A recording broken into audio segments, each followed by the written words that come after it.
آپ کو معلوم ہے کہ ماہ ربیع الاول کا آغاز ہو چکا ہے، دوسری تاریخ ختم ہوئی اور آج ہم تیسری شب میں اس وقت یہاں بیٹھے ہیں۔ یہ ماہ مبارک حضور صلی اللہ علیہ وسلم کی سیرت مطہرہ سے ایک بڑا گہرا تعلق رکھتا ہے۔ حضور کی ولادت باسعادت بھی اسی ماہ مبارک میں ہوئی، اگرچہ تاریخ کے بارے میں اختلاف ہے۔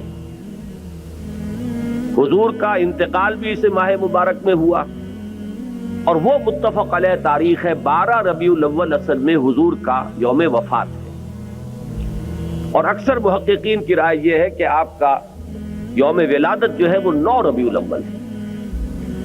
یہی وجہ ہے کہ مجھے یاد ہے کہ ہمارے بچپن میں اس دن کو جو لوگ کچھ تھوڑا بہت مناتے بھی تھے تو 12 وفات کے نام سے در حقیقت یہ نام یاد کیا جاتا تھا۔ حضور صلی اللہ علیہ وسلم کی وفات کا دن ہے، کچھ کھانا پکا کر کچھ غریبوں کو مساکین کو کھلانا، یہ در حقیقت چیز تھی کہ جو اب ہوتے ہوتے اس نے بہت ہی ایک دوسری صورت اختیار کر لی ہے۔ اب یہ ایک جشن بن گیا ہے اور ایک عید کا سا سما، بلکہ واقعہ یہ ہے کہ جو اصل 2 عیدیں ہیں وہ کہیں پیچھے چلی گئی ہیں، اور یہ جو 2 عیدیں ہم نے ایجاد کی ہیں، ایک عید میلاد النبی اور ایک عید استقلال، اگر ہم جائزہ لیں تو شاید یہ 2 جو ہے یہ زیادہ فور گراؤنڈ میں آ چکی ہیں۔ لیکن یہ کہ جہاں تک آپ کی ولادت اور آپ کے وفات کا اس ماہ مبارک میں ہونا ہے وہ ثابت ہے۔ مزید برآں حضور کا ورود مدینہ منورہ میں بھی ماہ ربیع الاول میں ہوا ہے۔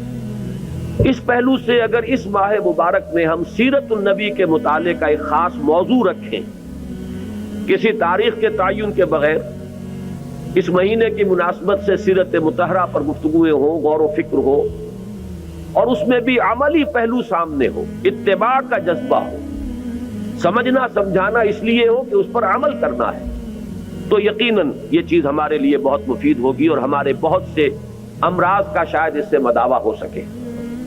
یاخذون بسنتہ ویقتدون بامرہ ثم انہا تخلف من بعدہم خلوف۔ پھر ہمیشہ یہ ہوتا ہے، ہر نبی کا جاننے والوں میں، پہچاننے والوں میں، ماننے والوں میں ہوا ہے، امت محمد بھی مستثنیٰ نہیں ہے۔ یقولون ما لا یفعلون ویفعلون ما لا یؤمرون۔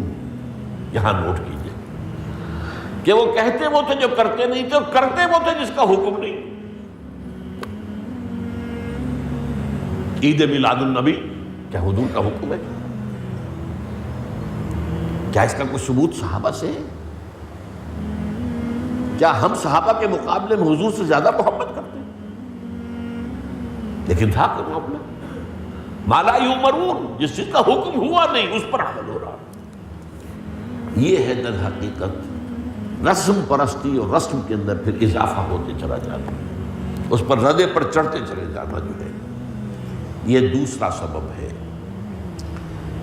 اور اس کا ایک نتیجہ جو نکلتا ہے وہ اسی پر بات ختم کروں گا، اگرچہ ایک اور حدیث جو ہے اس موضوع پر بہت اہم ہے۔ نتیجہ کیا نکلتا ہے؟ جہاں بدعت آئے گی سنت رخصت ہو جائے گی۔ اب نماز جنازہ کی وہ اہمیت نہیں ہوگی، نہ نماز جنازہ یاد کرنی ہے، نہ دعا یاد کرنی ہے، کچھ پتہ نہیں، جا کے کھڑے ہو گئے ہیں، وضو بھی ہے کہ نہیں ہے، لیکن قرآن خوانی میں تو جانا ہی جانا۔ یہ کیوں ہوتا ہے؟ ورنہ یہ کہ نماز کی اہمیت ہوتی، نماز جنازہ کی، آپ اگرچہ عربی نہیں آتی لیکن ترجمہ تو اس دعا کا یاد کر لینا۔